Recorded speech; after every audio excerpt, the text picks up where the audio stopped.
Ring om en mijt erop. De nije help Sinterklaas is echt top. De echte Sinterklaas wil dat alle benen een cadeau krijgen. Maar hij wil een burn-out vanzelfs, wil mijen. Dit bedrijf in Kolmsweg helpt de goedhillig man. Dat vond elke een goed plan. De eigenaars van het bedrijf zijn vanzelfs tegenblied. Iedereen is liets bij hem van het machter om beneden te komen. Squonsjes die kleer voor de kachel en dat gevoel krijg je nog weer op deze leeftijd. Als lid jonkie ging ik al als pietje longen het waren. En later mijn maat Pieter hebben het wat professioneler oppakt. Dus kwamen de twee met Sinterklaas in contact. Dag. De Sint zelf had alles in de gaten. Komt op inspectie. Maar het zit alle keren goed en had met de man een goede connectie.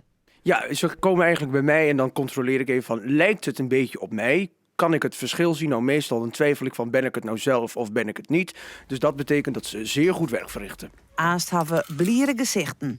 Ja, lieve mensen, het bedrijf is al druk in touw. In augustus zetten ze uiteen met de opbouw. Ze hebben bij wel 2 weken ontknallen, dus 4 weekenden. Het eerste weekend is die een teken voor de intocht Dokkum bijvoorbeeld. Het tweede weekend weer dan bedrijfsvoorstelling. Het derde weekend ook bedrijfsvoorstellingen. En dan het laatste weekend binnenhuisbezoekjes.